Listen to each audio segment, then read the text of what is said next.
Next turn to Lucy Liu, an attorney with an immigration practice. Yes. Lucy Liu and Associates. And Lucy Liu and Associates. Yes, my own firm, yes. Yeah, go ahead. Okay. Sure. First of all, I want to thank you for the Kansas State to give me the opportunity to come here to have this the discussion with everyone here. And also at the beginning of the panel, I did talk to Mr. Pinkham. Like I mentioned, I handle one of his employees' immigration case. So I wish in the future the remaining 3 companies will become my future clients. And I want to talk about myself. So this year is 2013, like 10 years ago, I came to the United States as an international student and to go to law school.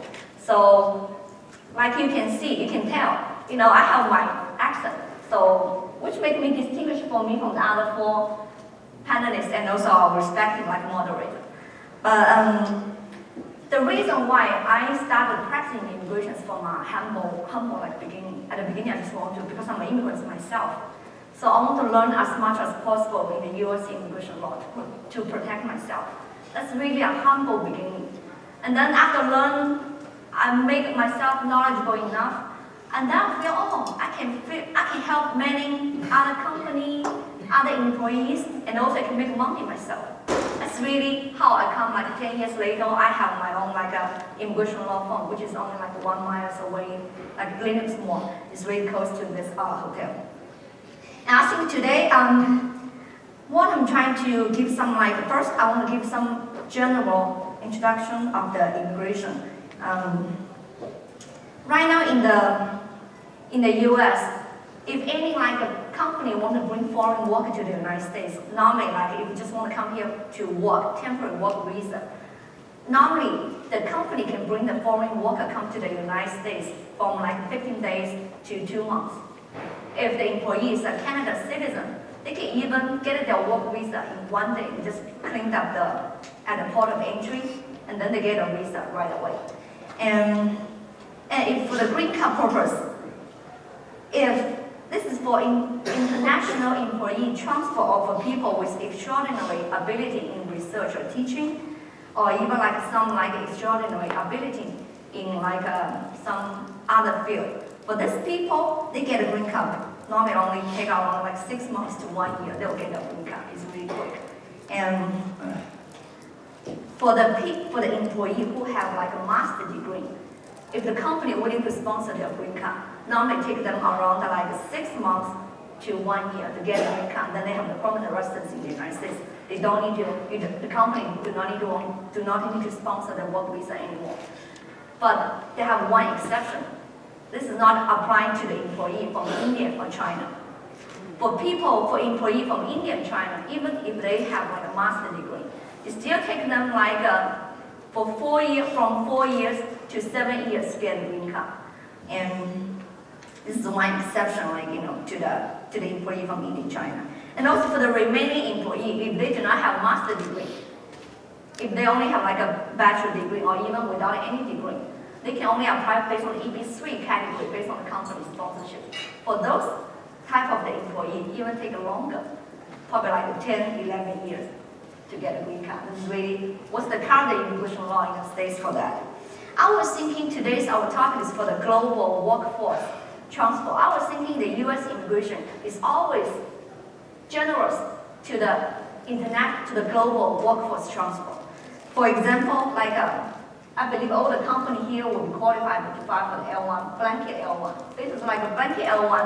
You can file as many as possible, even without specify the employee's name. You can file the L1, bring them right away. The U.S. immigration law is really generous to the global workforce, transfer.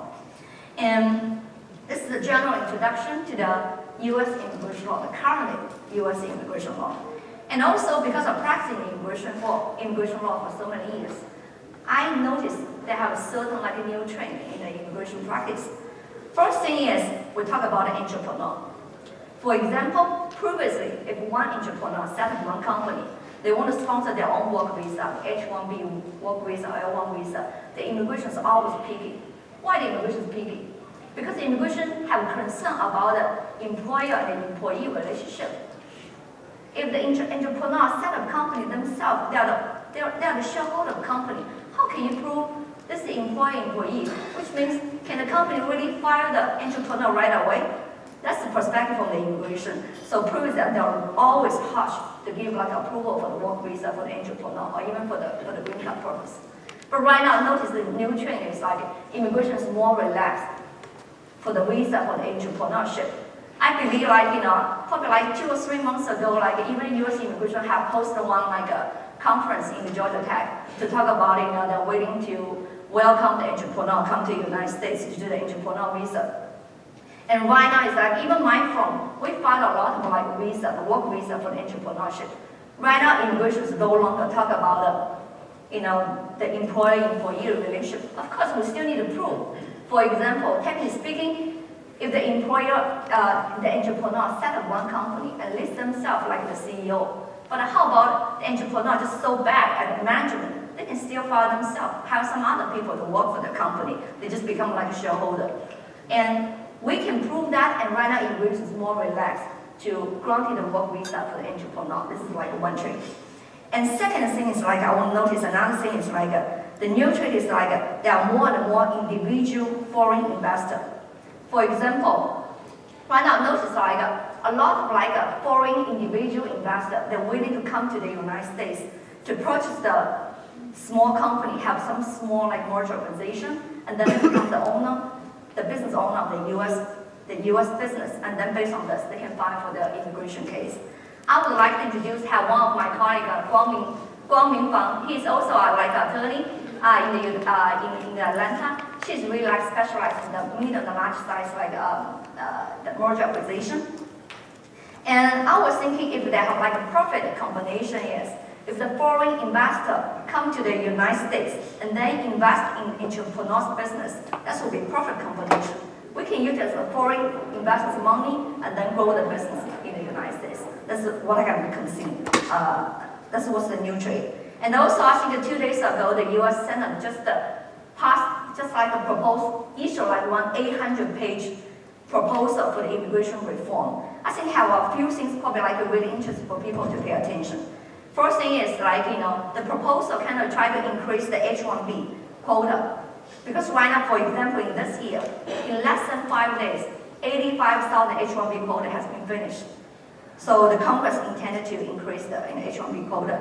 And also, they increased one new category for the green card, for the entrepreneurship, will be the EB-6. And also another thing is like the Congress also trying to make it mandatory for all the companies to use the E-Verify to verify the employees like immigration status.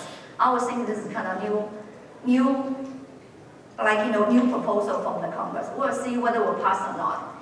And that's all my today's speech. Thank you. Thank you, Lucy. Of course, that Senate proposed bill, which is 800 pages,